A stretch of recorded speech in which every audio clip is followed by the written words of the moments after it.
Yay, we're there.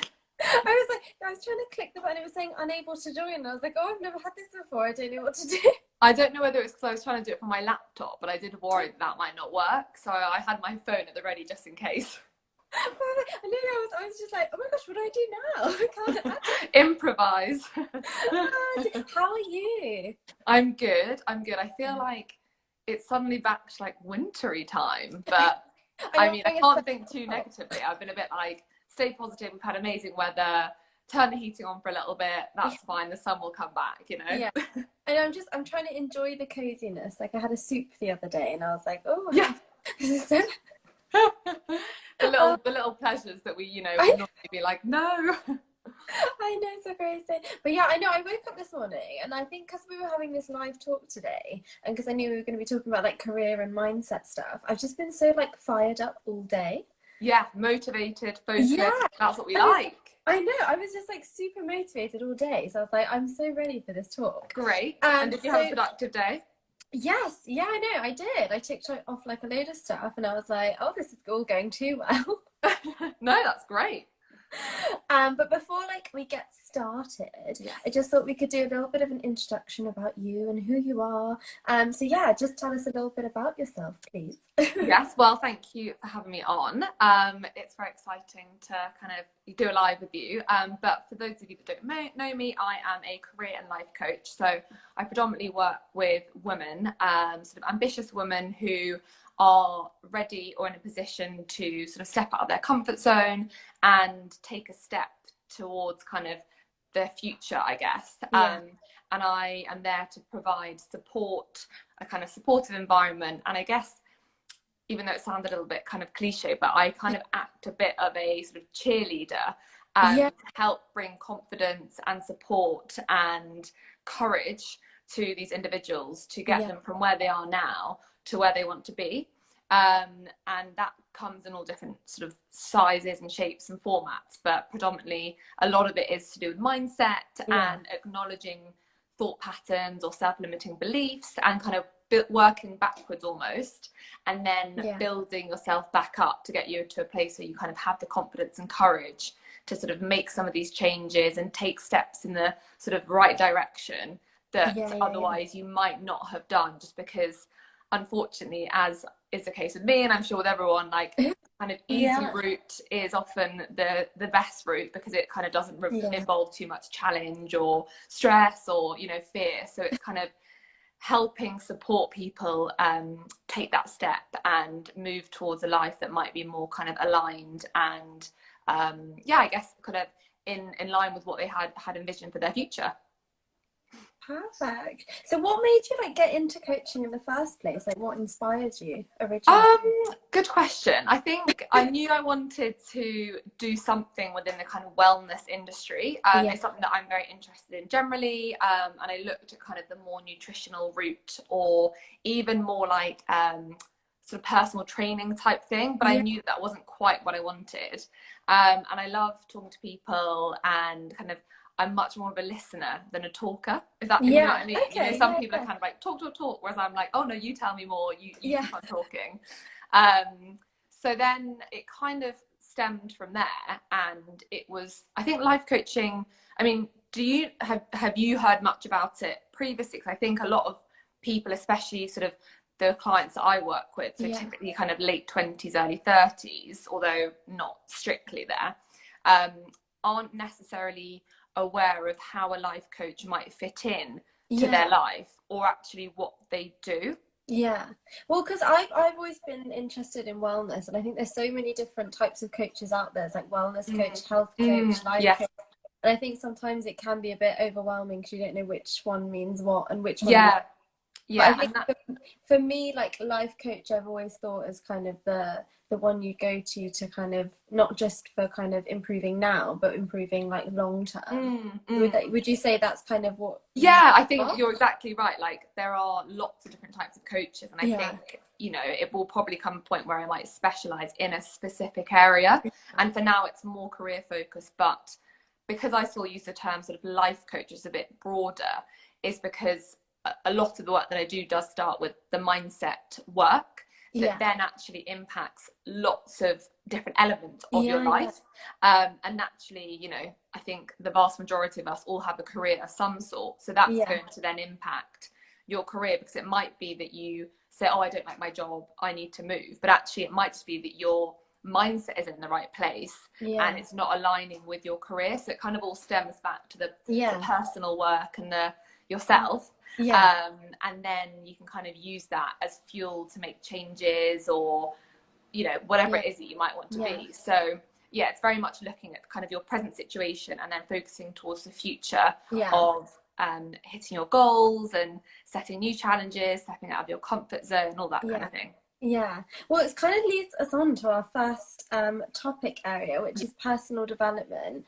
And because we spoke on the phone, didn't we, before like having this live, and we were talking about how important it is, how important personal development is, but especially during lockdown. Have you found that you like people are kind of investing more in their personal development during this time, or do you even in yourself, have you felt like you've had I think like it's obviously sort of a very strange time, and I won't go on about it because everyone knows, and it annoys me so much when everyone's like, oh, in these unprecedented times, like we're all fully aware of the situation. And I think you know, something once again that stems to mindset is the way that you approach the situation. And to me it's a real opportunity, really, because we have so much more time, and time is sort of such a you know, we shouldn't take it for granted, basically. And I think so many of us, including myself, were sort of plan after plan, busy doing this, rushing from there, doing that, and we didn't have the time to stop and think,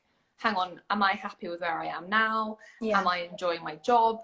Am I healthy? Am I, you know, is actually everything, you know, a lot of people, work during the week, live for the weekend, but you know, that's such a shame, because we should enjoy every day. So I think going back to your question, the personal development, I think people have realized that in this time they can actually do things that they themselves have chosen to do, whether that's yoga, or going for an hour-long walk in the morning, or sitting and, you know, doing coloring or painting. It's allowed for much more sort of holistic and creative tasks that actually stem back to our childhood, of things that we just used to enjoy when we were younger. And that's such a nice way of looking at personal development, is what do I enjoy doing, and what have I now got time to do that I don't have to feel guilty about, and I can actually improve it in this time, because obviously we're limited to what we can do. And I think a lot of people have felt pressure to use this time productively, or to, you know, do as much as they can. But I definitely think that it's like a perfect opportunity to do some form of personal development, whether that's practicing a language, taking up knitting, you know, running your first 5K. They're all things that actually are such great achievements, and so such nice activities that we can do, which all build on the personal development, not just for that specific skill, but kind of on a wider level as well. No, I totally agree. Like when it all first started, I thought, how can I make this a positive out of a negative situation, sort of thing. And I definitely, like, I've been saying, like, to everyone, like, oh, this is such an opportunity. Like I said in a couple of lives ago that like we put together this little list of all the things we wanted to do in the house, and we've been like ticking it off, and it's just like being more organized. And also because you're in the house all the time, I feel like making that space as happy as possible is super important during all this time. So that's helped me as well. But also I think everyone has been thinking a lot more, not only just like personal development, but obviously with everything we've seen with the Black Lives Matter movement, and like there's been a lot of more kind of sustainability, I feel like, has been talked about a lot more as well. And I think it's super interesting to see that people are actually thinking about how am I affecting society in my choices and what I do and where I shop and that sort of thing. So I think that's been such a great positive out of the situation, that people are like, no, actually I should like think about what I'm doing a little bit. It's an opportunity to kind of recreate your routine, your habits, because I think, you know, habits is sort of one of those things that half the time you don't even realize something you might be doing, or an approach that you might have, or a stance that you might take on the situation, because you're so busy doing so many other things, or you're massively influenced by other people that you're around, which in a lot of instances, as we've seen recently, has amazing benefits because it causes huge communities to come together.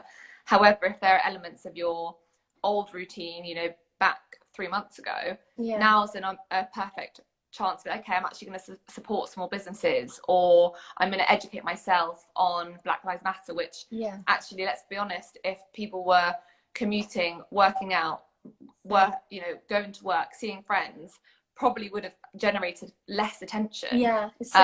So it's all about stepping back, I think, in this time, and putting in place really strong foundations for moving forward. Which is why when people are like, oh, I can't wait to go back to the old normal, it's like, no, that's not coming back. So let's focus on moving forward and creating like a really exciting new routine and new habits and new skills and ways of life. And I think we actually needed this to help us realize what is important and the areas that we want to focus on. And now we have that awareness, we can spend this time to improving it. Yeah, no, definitely. No, I found that there's some elements of like being in lockdown that I've actually really enjoyed, and like having more thinking time. I've like read more books, and like I want to make sure that I take bits of this into the normal, back to normal that we have. Have you like been doing any more, like tried a new habit or like new hobby? Is there I've become a bit of a yoga fan in lockdown. I know. I've tried it a few times, and it's been one of those things that like I've just never really got. And I've always been aware of the benefits of yoga because so many people do it, and I'm always like, God, there must be something that I'm missing here. Like maybe it's the wrong teacher, the wrong class. I've tried out different things. I'm more of a kind of either go out and have a sweat, or I'll just like go to the gym or something. So I did she's a YouTube yoga teacher called Adrienne. So it's like At Home with Adrienne, and she has like a 30-day yoga journey, and she starts on day one, which is pretty basic. Yeah, it's really good. Starts on day one. I mean, beginner, but not sort of just sitting on the floor kind of thing. And then each day it sort of gradually progresses, and you kind of develop your skills a little bit. But there are 30 days in a row that you can do. So I did that. So I feel like I'm a bit of a yoga convert now. And I have been doing meditation, which once again, I think before I just put down to a lack of time, but I've been making a real effort to incorporate that in the morning, which, you know, I think is only a positive thing. I'm not sort of a huge meditation guru, but I did make a conscious effort to implement it into my routine. Yeah, I know I haven't really got into yoga either, I've got to say. I'm not like, I just don't, I've kind of tried things a bit like it's just not worked for me. But I just do kind of a few yoga moves, like, you know, yoga stretches after I've done more of like a sweaty workout. So then I feel like I'm getting a bit of a balance of both. But I've been doing this because I really love dancing, and I've been doing this like hip hop fit workout. That sounds good. With Mike Peel on YouTube. And you do like a little dance routine, and it's so much so it's for like boosting your mood, boosting, you know, moving around. And then obviously like dancing, and then all the music is just like, I love like hip hop music, so it's just like a win-win situation for me, because I think then you're more motivated to work out if you enjoy it. It's not as like concentrated on the kind of exercise itself. Because I like I love a HIIT workout, but if I watch a video doing it, I just get so bored and constantly look at the time being like, oh my gosh, there's still 20 minutes left.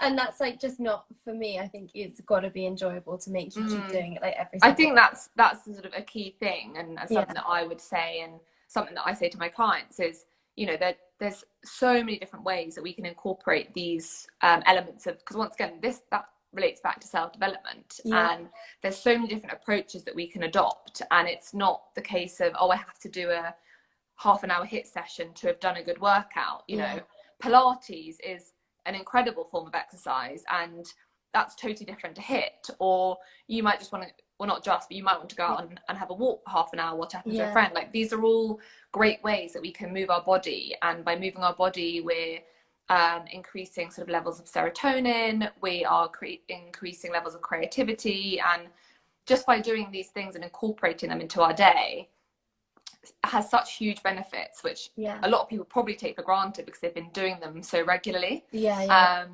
But in sort of linking to that is the importance of having a good morning routine. And I think, once again, this is bespoke to every individual, and it's about being realistic about what will work for you in your morning routine. And I think I read an article sort of right back at the beginning of Corona, but it was to do with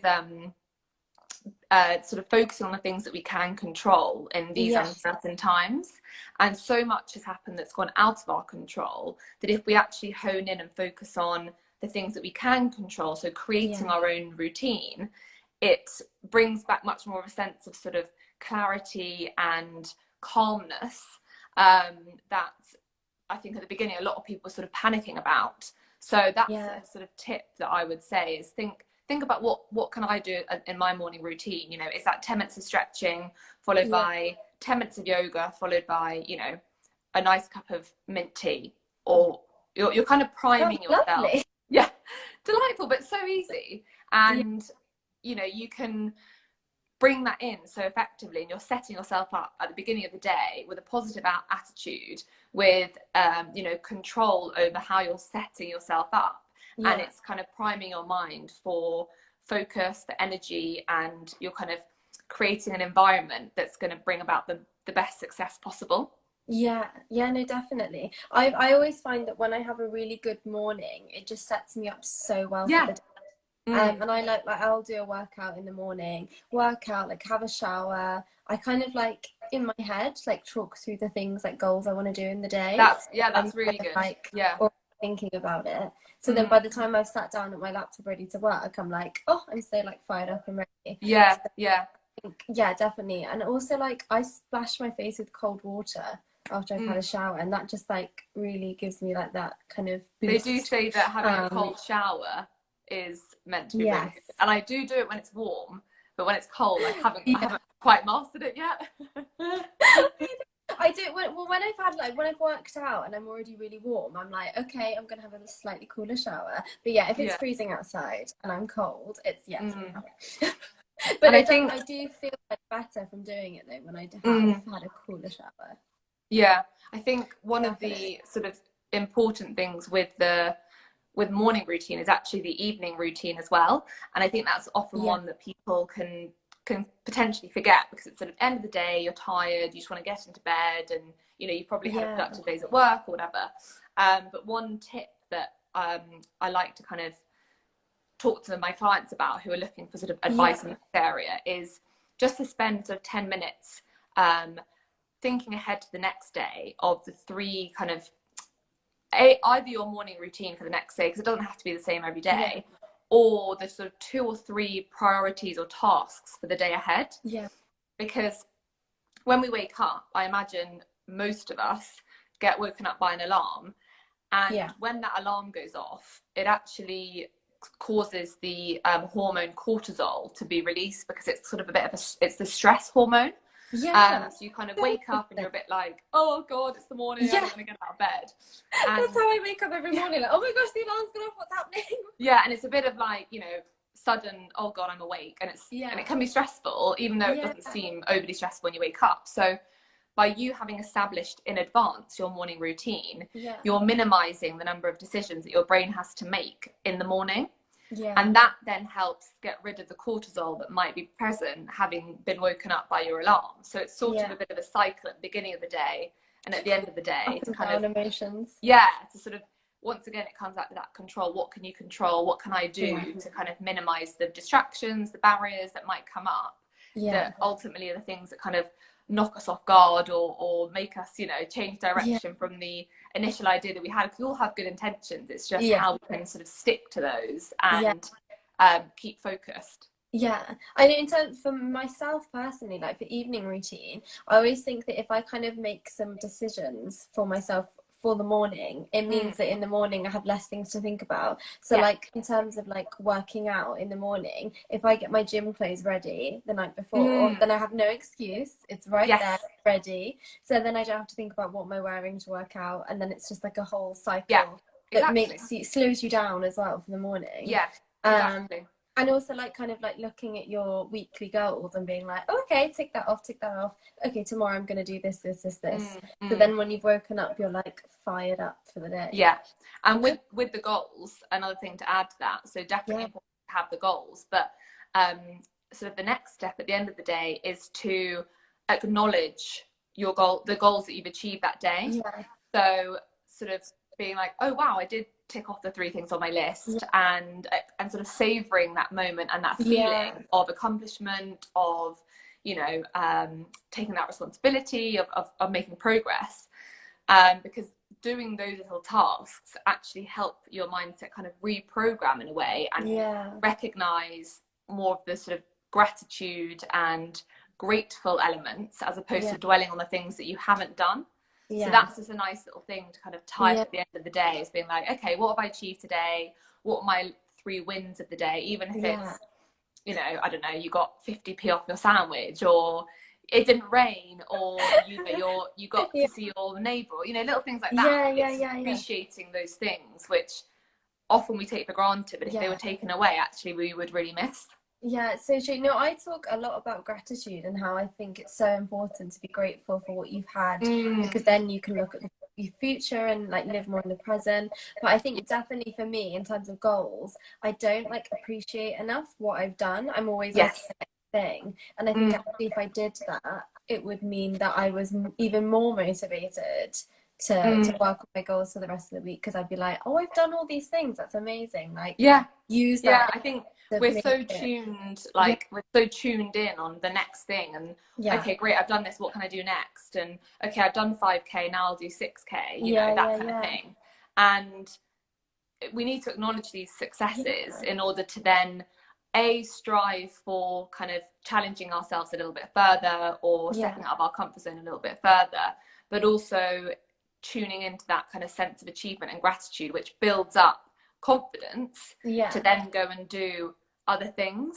And I think that's kind of links back to what we were saying at the beginning about what this time has allowed us to do, is to appreciate those sort of things. And you know, it literally takes sort of 3 minutes, and it can be on your phone. I think there's something nicer in actually writing it down, because you kind of appreciate it a bit more. And any excuse to get away from like a phone or a screen, I'm like a big fan of.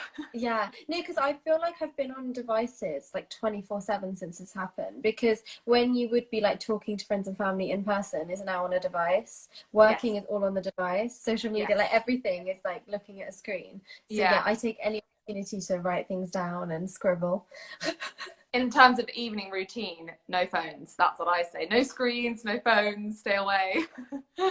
I'm very, very bad at that. I do need to improve. I know, I like, everyone says it, and I'm like, yes, I know. I know. It's just a habit, isn't it? You have to kind of force yourself to like break out of it. Yeah, no, definitely. Another thing I saw you mention on your Instagram is the idea of growth mindset. And I just really wanted to know a little bit more about it and kind of talk us through what it is and what it means. Yeah, so growth mindset is kind of adopting a mindset whereby you see your, I guess, intrinsic sort of personality or skills or talents as elements that you can improve and build on. So you take the approach of feedback, for example, is a way to continue growing, or you see mistakes as a way of learning, or you see tasks that are challenging as an opportunity to kind of upskill yourself. So it's adopting more of a kind of a silver linings type approach. And ultimately the sort of personality traits, I guess, that come alongside a growth mindset are more confidence, increased levels of happiness, greater sort of self-worth and self-esteem.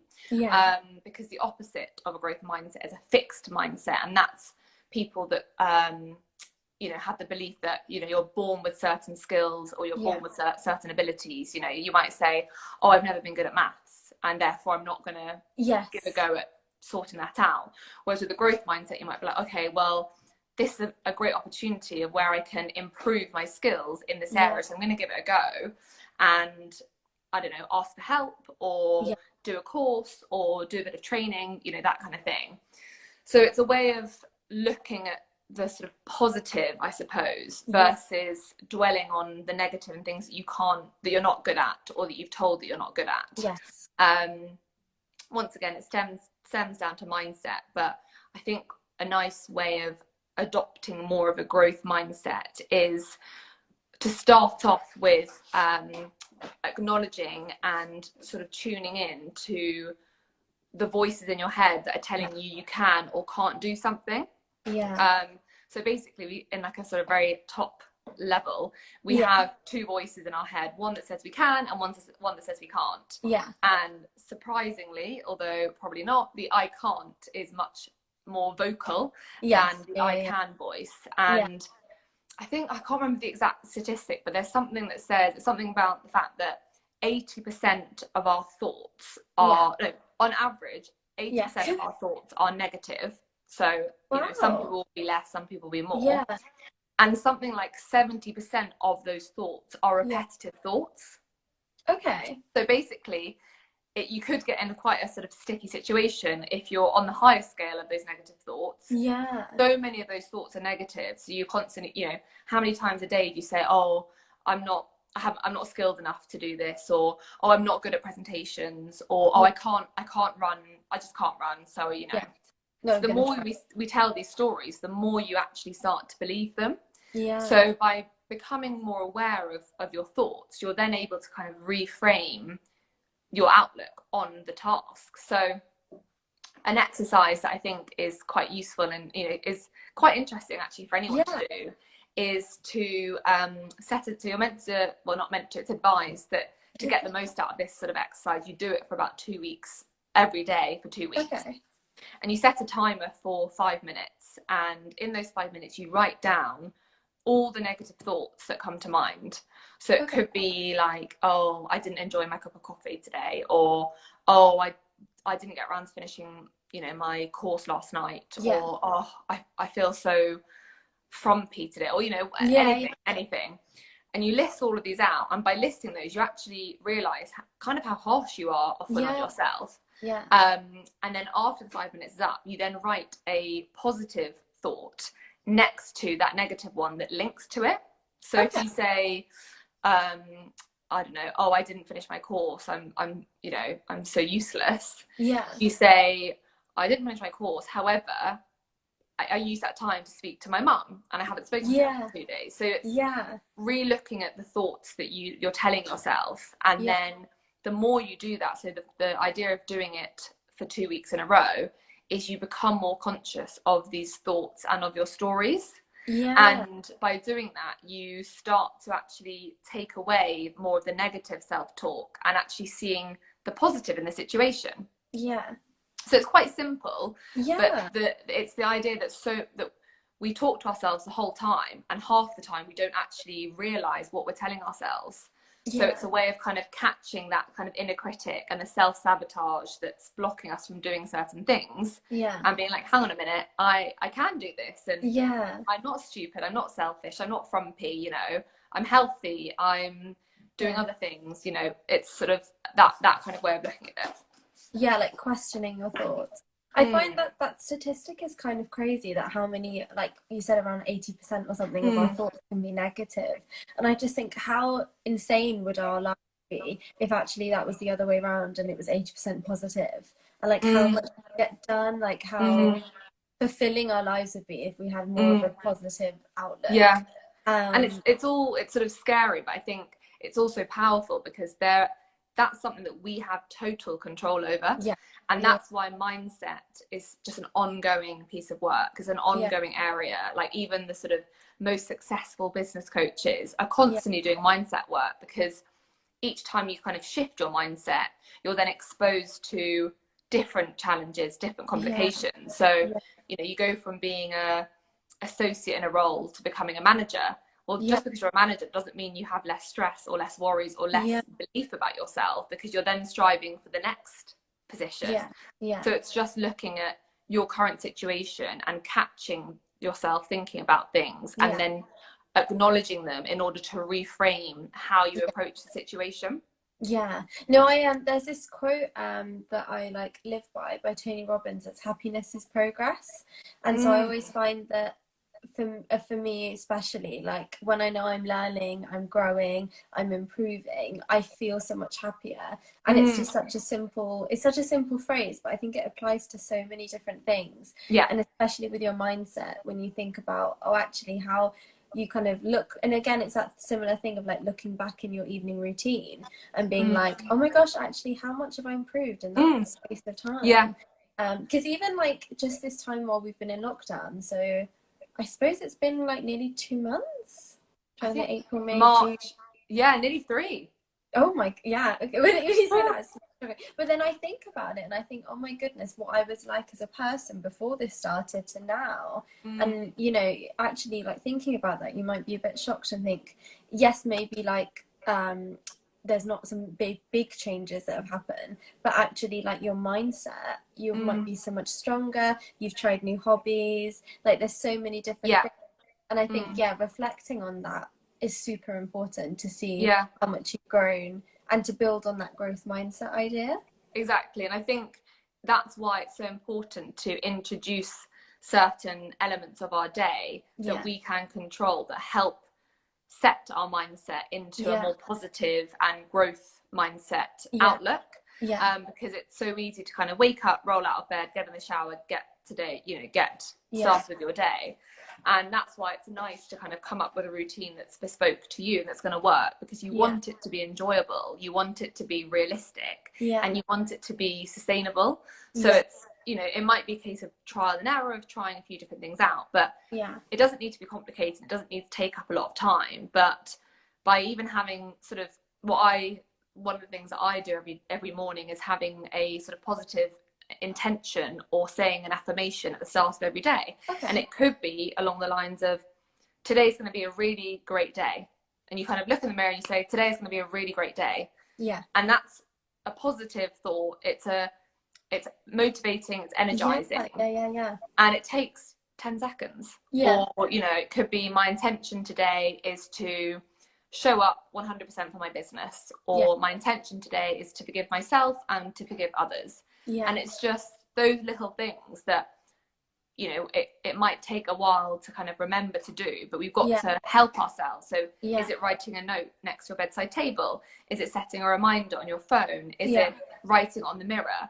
And then the more that you introduce these little techniques, the more they become habits, because it takes between 22 and 66 days to form habits. So it's going to require work at the beginning. It's going to require reminding yourself. But we need to do that because, you know, with this hard work, with this perseverance, we then see the results further down the line.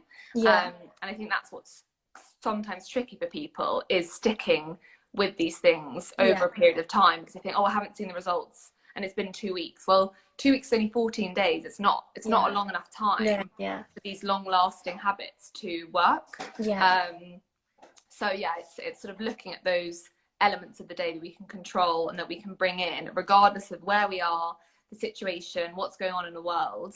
But we're kind of setting ourselves up for success at the beginning of each day, and that's what's really powerful. No, the habits thing is super interesting, because I read into that a while ago about how it takes over 21 days to form a habit. And it's this, like, when you start a new habit, you have so much willpower and motivation, but it only lasts a couple of days. And especially I find that with me for like exercise. Or like the first couple of days I'm like, yes, I'm ready to go, I'm ready, I'm going to do so much.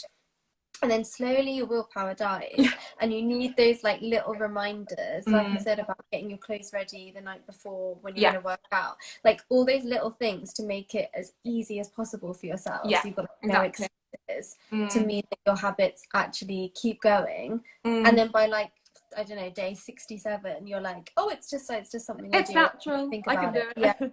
And I think that sort of also links back to reminding yourself why you're doing that thing in the first place. So you set new habits because you have there's an intention there, you know. Like you're saying with working out, the intention is you want to, you know, boost serotonin, you want to feel healthier, you want to get more flexible, you want to get stronger. You know, 20 days later, it's easy to kind of forget about those, what the original intention was. So just by tuning back into, okay, actually, why am I wanting to do exercise. It's because I want to get stronger. Okay, I want to feel stronger. That in itself is enough motivation to be like, right, so tomorrow I'm going to do a 20-minute workout. And I think naturally we're going to lose motivation. Like, that's normal. That will happen in all aspects of our life. And it's fine to stop doing it for a couple of days to sort of reset, or it's an opportunity to approach the exercise in this instance slightly differently. Okay, well, I want to get stronger, but I'm kind of bored of my HIIT workouts. What else can I do? Or is there a different YouTuber that I can watch? Or could I try doing it at midday rather than at 7 a.m? It's looking at the different options and kind of bringing back the kind of drive and motivation into these to sort of set you back on the right path. Yeah, no, definitely. Something I've noticed also that you talk about on your Instagram is like what kind of why women should kind of invest in their future and invest in their careers, and why do you think that is so important for women to do, especially women? What kind of motivated you to kind of go down that route? I think it sort of came a bit from personal experience, and also just speaking to my friends about kind of their jobs and work. And I just think more and more now, especially, people are sort of like, oh, you know, I'm not that interested in my job, or I'm not that bothered about work, but it's fine, it pays the bills. And the more I kind of realized that people had that approach, I was like, this is, you know, it's ridiculous. We spend so much time at work, and we need to do something about it. And it also comes with it's, you know, it's a scary thought, the prospect of pivoting careers, or, you know, being stuck in a job that you're not fulfilled by or you're not excited by. And time does pass quite quickly, and you find yourself being like, oh, I can't wait till it's Friday, and, you know, etc., etc. And the way I sort of like to speak about it to people is sort of, you know, how much money a month, let's say, do you spend at Zara or And Other Stories, or, you know, going out for going out for a few meals with your friends? Like, that's great, and we should all be doing that. But you know, that could quite easily amount to £300. And that level of happiness and the sort of fulfillment that you get from that expense, is that seen 3 months later? No, because you've moved on to the next thing. If we actually stopped and thought and put ourselves first, I think that's the issue. Is we're not, a lot of women don't put themselves first. They put maybe their career first, then their friends, then their relationship, then their health, and then their kind of mental health. So if we use that money that we could have easily spent on a couple of trips to Zara and Other Stories, the benefits and the results are long lasting. And from that comes greater confidence, greater resilience, new opportunities, new possibilities. And the new possibilities are the kind of new job opportunities, or the courage to move abroad, or the confidence to kind of ask your manager for a pay rise because you realize actually it's valuable. So it's the idea that we kind of invest in ourselves in more materialistic ways, but it's more about using that investment on a sort of more personal level that I think is so important. No, definitely. Oh, I think you've frozen. Oh, you're back. We're here. I think I frozen. That because I remember like seeing that, you know, a lot of people say how, you know, they work in the week and all they do is look forward to the weekends, and I always just found that such an awful like viewpoint, that people are rushing. That's like the majority of your week you're kind of rushing through and not wanting to enjoy. And I was just thinking how crazy it is. There's so many people out there that do that, that do a job that they don't love, and that they're not enjoying their full week. And like I post a lot about how much I love Mondays on my Instagram, because it's always like my most motivated like day of the week, because I'm like fired up, because I'm like, it's a fresh week, I'm gonna get so much done. And like everyone, you know, I always get comments and things like, oh my gosh, why are you so happy on a Monday? And I'm like, you know, and it's so weird to see that difference between people that are like, oh, Monday, and oh, Monday, and how much it affects your mindset as well. The whole like living for the 2 days of the week, and how actually like by the time you get to kind of 20, 30, 40, 50, you'll be like, oh my gosh, I spent all those days just living for 2 days a week, and actually thinking, what can I do to make that change? You know, you get to 30, 35, 40 and you think, God, what have I done, or what have I accomplished, or you have so much regret. And I think Yeah. you know, why not try something new? The worst case scenario, you're not going to enjoy it, and you're always going to be able to go back to a role. There's always an opportunity where you can earn money, because obviously there's financial risk involved when you potentially take a career change, or you take time out because you think, actually I just need time to focus. And yes, there's a risk, but the risk is you kind of, there's always that intuition that you know it's the right thing to do. And it's like when you step out of your comfort zone. By stepping out of your comfort zone, you're stepping into your learning zone. And in your learning zone, that's when you have the opportunity to kind of grow. And I'd say 9 times out of 10, if not more, people are like, I'm so glad I did that. And it's just that little extra boost of courage that you need, which is how a life coach can really help, is being accountable and sort of being there, you know, on a regular basis over a longer period of time whilst you transition from this phase, which, you know, is just, it's so important. And I think I totally understand why people don't make the change, but I'm kind of like strongly of the opinion that, like, you know, we need to do things that are going to challenge us, and when we challenge, we grow, then we learn. We don't, you know, that's not only are we learning ourselves, but we're meeting new people, and we're growing our network, and we're being exposed to new opportunities. And all of these things are positive things, even if it's not immediately. 3 months down the line, 6 months down the line, who knows what that could lead to. Yeah, I know my biggest fear in life is regret, and that's why I read this book called When to Jump by Mike Pierce. I want to okay, yeah. And it was just, if you're ever like thinking of kind of changing careers or doing something completely different, starting your own business, like anything like that, I highly recommend the book. It's so good. It's got like real life stories of how people have completely changed their careers, and I think with all the stories it's so interesting to see, because obviously you've got ones that are, they're super successful, that they changed career, and some that actually it's been a real struggle, but that's okay. And like the end of it, it kind of shows you that no matter whether you try a career and it doesn't work out, or you try a career and it does, it doesn't matter. It's such a learning process, and at least you won't have that, oh, I should have done that, regret. And I think there's a lot of power in, you know, if let's say you do explore a new career option, or you quit your job and you have the ambition to set up your own business. Let's say it doesn't work out. Well, how amazing 3 or 6 months down the line, when you're going back for other interviews, to be like, well, I had 3 months out because I quit to set up my business.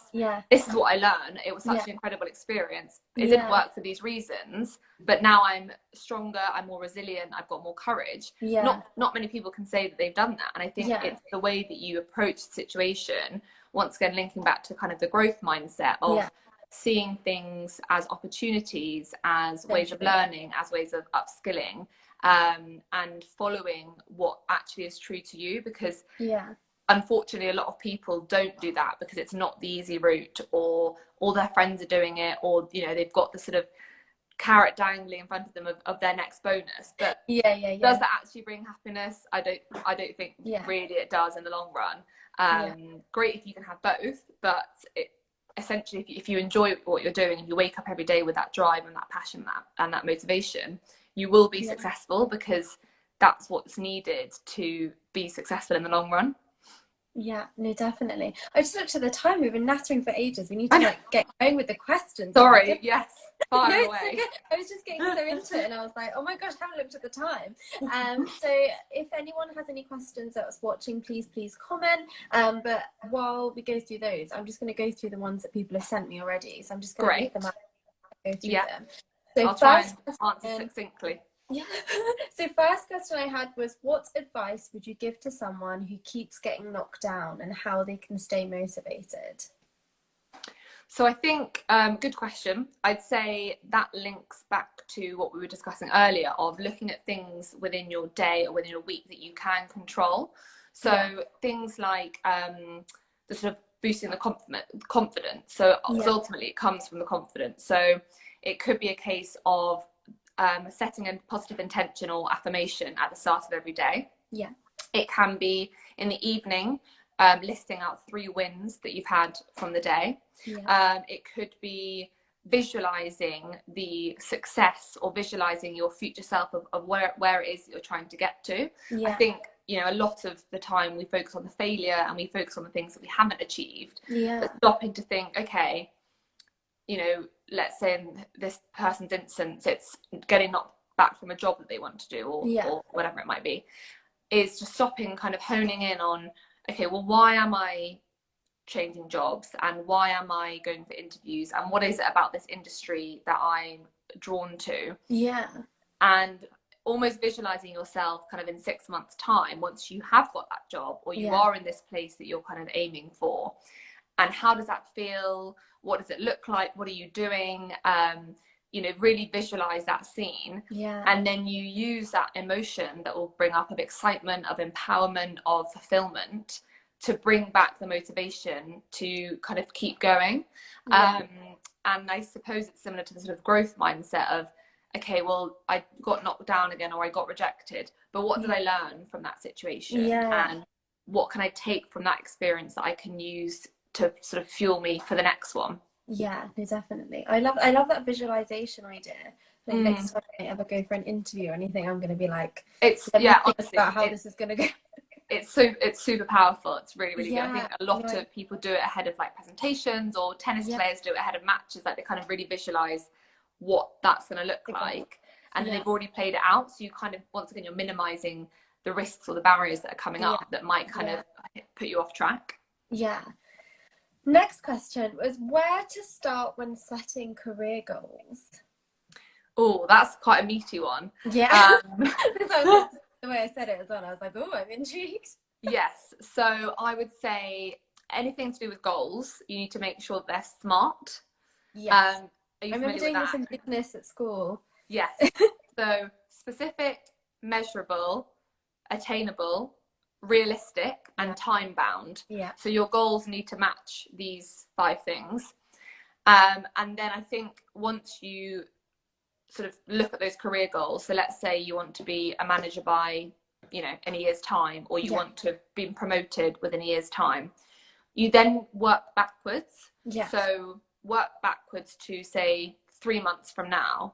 What do you want to have achieved in the next 3 months that will get you closer to achieving that goal? Yeah. So by working backwards, you can kind of break down more clearly what steps do I need to take, and go in with the mindset of what can I do tomorrow that will get me closer to that goal. Yes. And it might be a case of, okay, I'm going to read an article every day for the next week of this industry, or I'm going to reach out to someone in my network that's in a similar position, or I'm going to speak to my manager about doing a development program, or taking on a new responsibility that will help me get me closer to that goal. So it's taking little steps and setting them in a kind of smart way.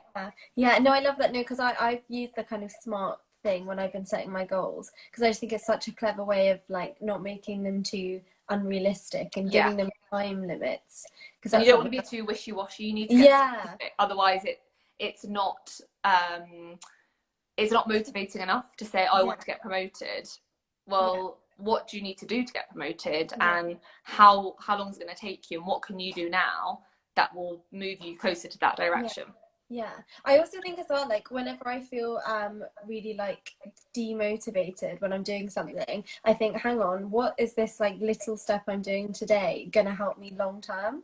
So I think that kind of helps as well when if you're feeling a bit like, oh, I'm just, you know, I don't know, if you're a blogger and you're posting on Instagram, you're like, oh, why am I even posting? I can't be bothered today, it's not worth it. But think long-term thing and think, okay, but how is this going to help me? How is this, like, if I do this every single day, how is it going to progress? That's all. Tuning into your goals and using that as like motivation. So I just saw a comment from Sasha saying, please save, I'm scribbling like crazy. Oh yes, I'll make sure we've got all the details. Yes, no, definitely. I'm like recording everything, audio, video, everything. So next question was how to build a mindset for growth and continuous development. I feel like we've kind of spoken about this a little bit already. I'd say we've kind of touched on it. I'd say it's kind of taking a sort of positive I can attitude, going in with a kind of yes aspect rather than the no. What else did we discuss? Sort of adopting little steps and being realistic. Once again, like if you're wanting to implement some of these techniques, don't necessarily start with doing all of them at once. Start with doing one of them for a Yeah. week and then introduce the second one, because Yeah. otherwise it gets overwhelming and you just end up not doing any of them. So true. This is me. I'll get so excited about doing Yeah. something, and I'll do like 500 things and be like, oh, okay, I need to like break it down a bit. Yeah, exactly. Find out what works and Yeah. then like sort of savor those and enjoy doing those. Yeah. What advice would you give someone who is not enjoying their job but perhaps feel trapped because of the coronavirus situation? This is quite a meaty question, but yes, quite meaty, but also very relevant. And I have spoken to a lot of people that are kind of in the situation. yeah. I'd say don't panic and don't sort of make any rash decisions. Look at your current situation, your current role. Is there elements that you could think about adapting or changing now? Yeah. So is it a conversation that you could have with your manager? Is there a different project that you want to get involved with? Yeah. Is there a new process that might be able to be implemented that will help your role? Yeah. I think going forward with solutions or ideas is a sort of advised approach versus complaining or saying that something kind of isn't right. Yeah.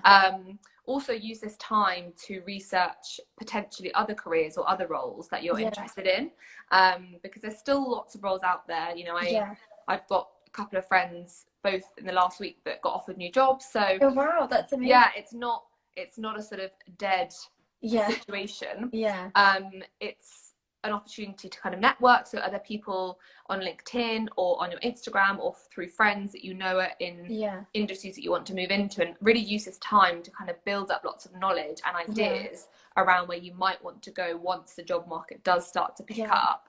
And also I think try and be grateful for the job that you have. I know sometimes it's hard, but be grateful that you have got an income coming in, you are still learning, you're building your experience, you're showing up, you're being professional.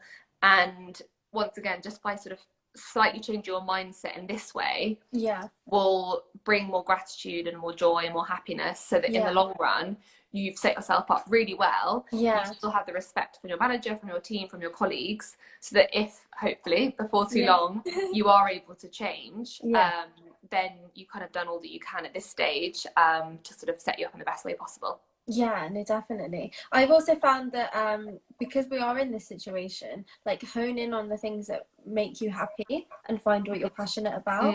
And it might be that actually you are passionate about something you can incorporate in your job. Because like I've even found during quarantine, so I work from home. So as well as doing blogging, I'm like a comms assistant. So I'm fortunate enough to be working from home still. But because of what's been happening, there's been all these different other projects I've been able to get involved in terms of work. And I've enjoyed it even more than I already did. So I think definitely that idea of kind of asking your manager, what else can I be doing? Or trying a new course or finding a way so it is more enjoyable for yourself. Yeah, and it might be that your work are sort of happy to pay, you know, a lot of amazing courses out there cost £30-40. Ask them, say, look, I found this course and would, you know, I think it's going to be beneficial for me, my personal development and the role for these reasons. And also I think try not to take the job too seriously. You know, if you're paid to be there from 9 to 5:30, actually have the confidence to just switch off at 5:30, and then from 5:30 onwards do the hobbies or the tasks that you enjoy, and kind of take comfort in the fact that you've done your job well and you've done it for the hours that you've committed to doing. And there might be weeks that you have to work longer, but there's also days when you can be like, actually, do you know what, it's the end of the day now and I'm going, and then you can really focus on the things that you really want to do outside of work. Yeah, definitely. This is the last question I had with all the ones before. So the last one was how to stay focused on your goals, especially during lockdown. Yeah, so I think the SMART framework could be linked to that as well. I think the being realistic and the sort of intention behind the goal will be really important to tune into. I'd say don't worry, don't stress, don't force yourself if on one day you're feeling like, actually, I'm not that motivated. I find that setting time in advance in my diary or my calendar where I've got an allocated time is really productive. And it might be that, you know, I'm like a morning person, so it might be that, you know, between 8:30 and 9:30, I'm going to have an hour, no phone, no emails, no other tabs open on my laptop. I'm just going to get this task done. Yeah. And you've got to 9:30 and you've had an hour and you've been super productive and you've already done one of your goals. Yeah. So it's just setting short periods of time. You know, they really don't require a lot of time to do these sort of tasks. Setting an hour or even 45 minutes with no distractions at the beginning of your day is just a really like sort of effective tool in being focused, and you know you've got an hour to dedicate to it, and then you move on to the next thing. So that should help generate sort of the focus and the sort of fuel and motivation to get going with it. But planning in advance is definitely key, and also tuning into the time of day that works best for you, be that morning or evening, and working around that schedule. Yeah, I think as well, I do really agree with, especially during this whole lockdown phase, you're going to have days where you're up and down because it's a really overwhelming situation. And like you said earlier, like we all know what's going on and it is overwhelming. So if you're having a day or even like an hour where you're just not feeling 100%, that's completely okay. Yes. But it's just how you kind of build yourself back up again that's important, and how you exactly think. And not feeling guilty, you know, don't put pressure on yourself. Like, we need time off, we need to rest. And actually those rest days often bring up ideas, or, you know, we'll have a conversation with someone else, and then the next day we're like, right, great, I'm sort of ready to go again. Like gain a bit of perspective, I suppose. Definitely. I've just realized the time has run out. It's gone so quickly. It really has. Like, there's been so much good information. I've just enjoyed it so much. So it's been great for coming on. So for anyone that like has missed this is going on my IGTV. The full version will be on my YouTube, and also the podcast as well. I will tag you in everything that I put up. Great. Your followers can see Thank it too. you. But thank you so much. I feel like so motivated, and I just feel really calm. Good. Like really good. So thank you so much for coming on. Thank you. And definitely, if anybody wants to find out more, it's all on your Instagram page, isn't it? Yes, on my Instagram page. Send me a message. Happy to kind of answer any other questions. So yeah, feel free to reach out with anything. Thank you so much. No worries. I'll speak to you soon, I'm sure. Yes, you too. Bye.